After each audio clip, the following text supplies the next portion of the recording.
জয় হিন্দ বন্ধুরা, welcome to athlete হলদিয়া। তো আমি তোমাদের আজকে আবার একটা নিউ বায়োলজির ক্লাস নিয়ে এসেছি। এতদিন ধরে আমার কিছু হেলথ ইস্যুর জন্য আমি তোমাদের ভিডিওটা দিতে পারিনি।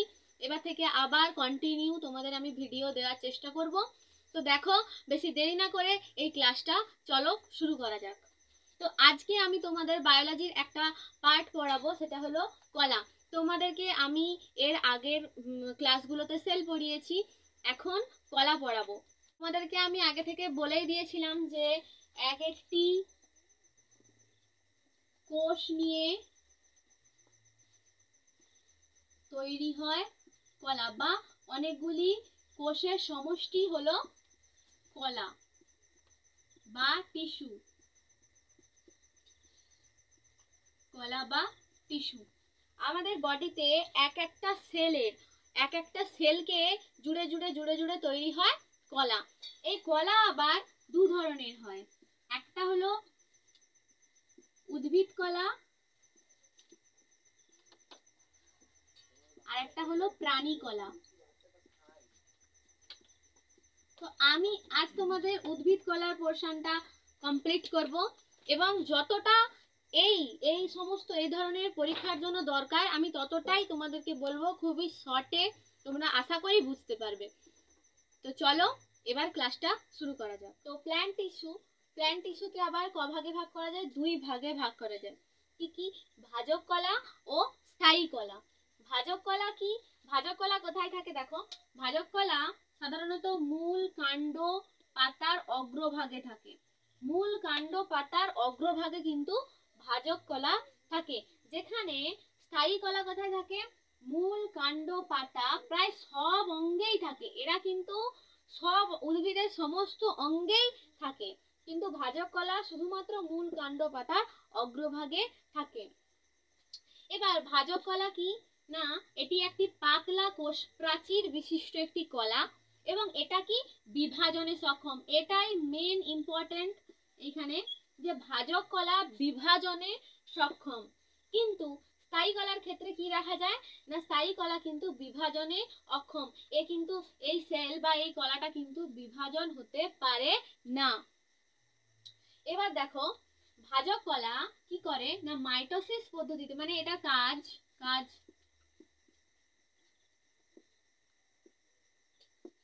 কাজগুলো একটু ছোট করে বলে দিচ্ছি।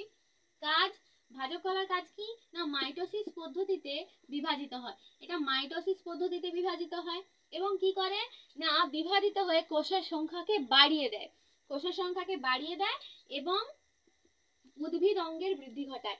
এরা কি করে না, কোষকে বিভাজন করে কি কোষের বৃদ্ধি ঘটায় আরো, এবং উদ্ভিদের গঠনে সাহায্য করে। আর স্থায়ী কলার কাজ কি? উদ্ভিদকে দৃঢ়তা প্রদান করা, মানে কি উদ্ভিদকে আরো শক্তপোক্ত তৈরি করা হলো স্থায়ী কলার কাজ। ভাজক কলা উদ্ভিদের কাণ্ড তৈরির ক্ষেত্রে সাহায্য করে, কিন্তু সেই কাণ্ডটা শক্ত হবে না নরম হবে সেটা নির্ভর করে স্থায়ী কলার উপর, কারণ স্থায়ী কলা উদ্ভিদকে কিন্তু দৃঢ়তা প্রদান করে। আর কি করে? খাদ্য উৎপাদনেও সাহায্য করে,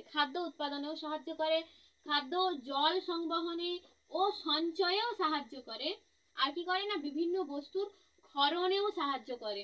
তোমরা জানো উদ্ভিদ থেকেও কিন্তু বিভিন্ন বস্তু খরিত হয়, এবং তার কাজ কে নিয়ন্ত্রণ করে না, স্থায়ী কলা।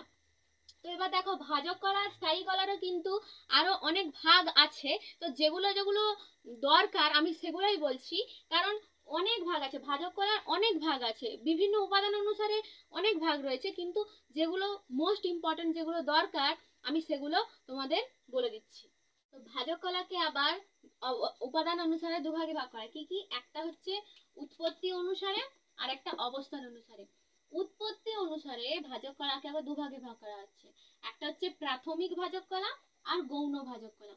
প্রাথমিক ভাজক কলা কি, দেখো, আদি ভাজক কলা থেকে এটা সৃষ্টি। প্রাথমিক ভাজক কলা কি না, আদি ভাজক কলা থেকে সৃষ্টি হয়, এবং এটার কাজ কি না, প্রাথমিক দেহ গঠন করা। প্রথমে যে দেহটা গঠন মানে হবে সেটা কিন্তু এই প্রাথমিক ভাজক কলার দ্বারা হবে।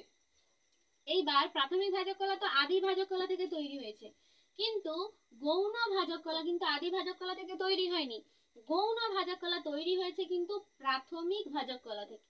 প্রাথমিক ভাজক কলা তৈরি হয়েছে আদি ভাজক কলা থেকে, আর গৌণ ভাজক কলা তৈরি হয়েছে প্রাথমিক ভাজক কলা থেকে। এটা মাথায় রাখো। নেক্সট দেখো, অবস্থান অনুসারে কিন্তু ভাজক কলাকে আবার 3 ভাগে ভাগ করা হয়। অগ্রস্থ ভাজক কলা, নিবেশিত ভাজক কলা আর পার্শ্বস্থ ভাজক কলা। আমি তোমাদের ডায়াগ্রামটা এক্ষুনি এঁকে দেবো, আগে শুনে নাও একটু। যে অগ্রস্থ ভাজক কলা কোথায় থাকে না উদ্ভিদের মূল কাণ্ড পাতার অগ্রভাগের বাইরের অঞ্চলে থাকে। ভাজক কলা মানেই তো অগ্রভাগে থাকে, মূল কাণ্ড পাতার অগ্রভাগে থাকে, তো এটা কিন্তু অগ্রভাগের বাইরের অঞ্চলে থাকে এই অগ্রস্থ ভাজক কলা। এইবার নিবেশিত ভাজক কলা কি করে, এটা একটু ভালো করে দেখো, এটা একটু ইম্পর্টেন্ট আছে।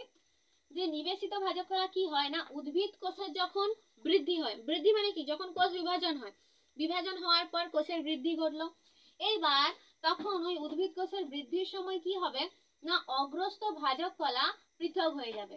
অগ্রস্থ যে ভাজক কলাটা আছে ওটা কিন্তু বিভাজনের সময় আলাদা হয়ে যায়। তখন কি হয় আলাদা হয়ে গিয়ে এই নিবেশ মানে এই ভাজক কলাটা কি হয় না দুটি কলার মাঝখানে অবস্থান করে। দেখো এটা কিন্তু আছে অবস্থান অনুসারে, কলা কোথায় আছে সেই অনুসারে কিন্তু ভাগ করা হয়েছে। এখানে উদ্ভিদের বাইরের অঞ্চলে কিন্তু এই কলাটা থাকে, যার জন্য কি অগ্রস্থ ভাজক কলা বলা হয়। এই নিবেশিত ভাজক কলা কোথায় থাকে, দুটি স্থায়ী কলার মাঝখানে থাকে। যদি এটি দুটি স্থায়ী কলা হয় তাহলে এর মাঝখানে কিন্তু এই নিবেশিত ভাজক কলা থাকে। এবারে দেখো পার্শ্বস্থ ভাজক কলা। পার্শ্বস্থ ভাজক কলা কোথায় থাকে, নাম শুনে বুঝতে পারছো, পার্শ্বস্থ মানে কি পাশে অবস্থান করে। কাণ্ড ও মূলের লম্বালম্বি ভাবে থাকে, মানে কাণ্ড ও মূলে এই পার্শ্বস্থ ভাজক কলা লম্বালম্বি ভাবে অবস্থান করে। এটা সাধারণত দ্বিবীজপত্রী আর যে গুপ্তবীজী উদ্ভিদের ক্ষেত্রে দেখা যায়। এবার দেখো এখানে অবস্থানটা আমি বলে দিচ্ছি।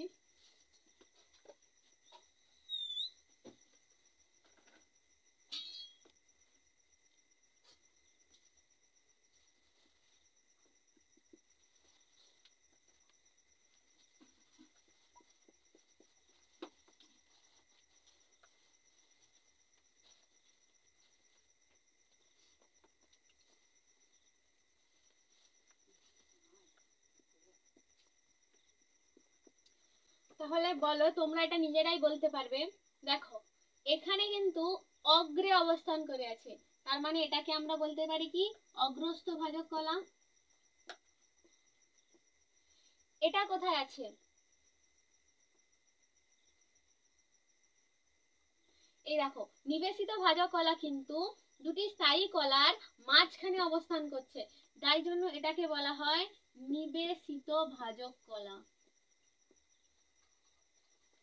আর এই রকম দেখো মূল, এটা মূল বা কাণ্ড তা সেখানে কিরকম আছে লম্বালম্বি ভাবে অবস্থান করছে, তাই জন্য এটাকে বলা হয় পার্শ্বস্থ ভাজক কলা। আর এইটা দেখো এইটা হচ্ছে ভাজক কলার একটা ছবি আমি বানিয়েছি।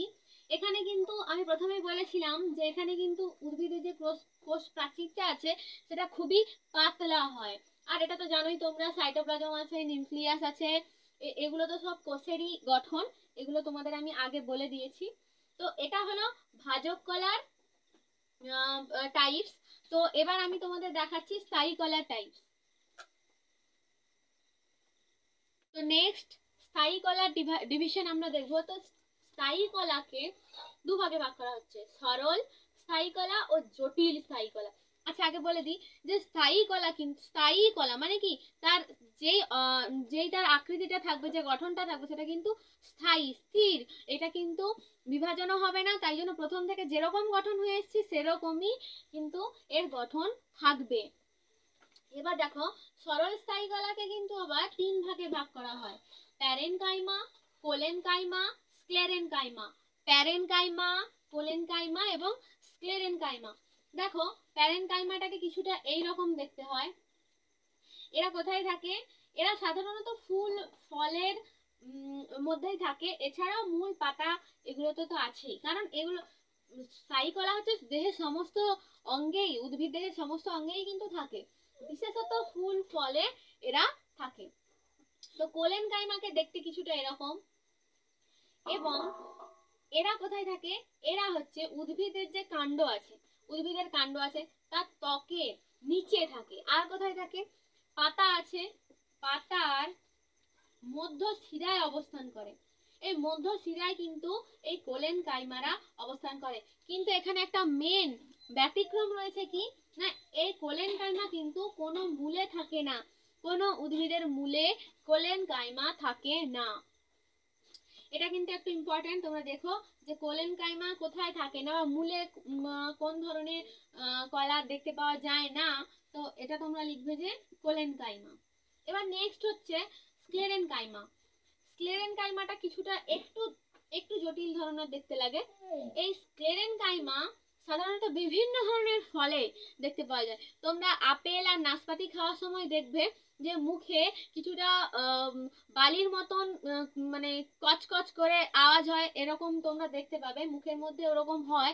তো যেটা তোমরা খাও ওই যে কচকচ যে আওয়াজটা হয় ওটা এই স্ক্লেরেন কাইমা কলাটা থাকার জন্যই কিন্তু হয়। তো তোমরা নিশ্চয়ই এতদিন জানতে না, এবারে বুঝতে পারবে যে যখন নাশপাতি খাবে তো তোমরা দেখবে যেটা কচকচ করছে ওটা কিন্তু স্ক্লেরেন কাইমা। তো সাধারণত এটা এমনি ফলে শাঁসেও থাকে। এছাড়াও কোথায় থাকে দেখবে পদ্ম শালুক, শালুকের যে কাণ্ডটা এটা খসখসে টাইপের হয়, ওখানেও কিন্তু স্ক্লেরেন কাইমা থাকে পদ্ম আর শালুকের কাণ্ডে। নেক্সট হচ্ছে জটিল জটিল স্থায়ী কলা। জটিল স্থায়ী কলা আবার দুভাগে হয়, একটা হচ্ছে জাইলেম, একটা ফ্লোয়েম। আমি একটু বলি, এখানে দেখো আছে যে উদ্ভিদের দেহে জল হচ্ছে যে মূল থেকে, মানে উদ্ভিদের দেহে মূল থেকে জল আর খনিজ লবণ পরিবহন করার কাজ করে কিন্তু জাইলেম কলা। এ কি করে না, উদ্ভিদের মূল থেকে খনিজ লবণ এবং জলটা গ্রহণ করে উদ্ভিদের দেহে পৌঁছে দেয়। আর ফ্লোয়েম কি? ফ্লোয়েমের গঠনটা কিছুটা এরকম। এবং ফ্লোয়েম কি করে না, পাতায় উৎপন্ন খাদ্য সারা দেহে পরিবাহিত হয়। পাতায় তো খাদ্য উৎপন্ন হয়, পাতায় খাদ্য, আমি এখানে স্থায়ী কলায় বলেছিলাম যে খাদ্য উৎপাদন করা হচ্ছে একটা বৈশিষ্ট্য কাজ। তো এখানে এই পাতার মধ্যে খাদ্য তো তৈরি হলো, কিন্তু সেই খাদ্যটাকে উদ্ভিদের সারা দেহে পরিবহন করে কে না, ফ্লোয়েম কলা।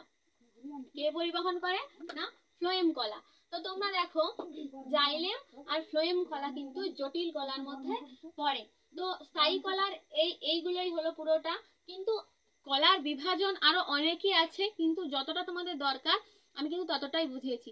সেলেও কিন্তু আমি যতটাই দরকার ছিল ততটা বুঝিয়েছি। তো তোমরা যদি সেলের ক্লাসটা যদি না করে থাকো তবে আমি অবশ্যই ডেসক্রিপশন বক্সে তোমাদের ওই ভিডিওটার লিংক দিয়ে দেবো, তোমরা অবশ্যই সেটা গিয়ে দেখে নিও, তাহলে টিস্যুটা বুঝতে কোনো অসুবিধা হবে না।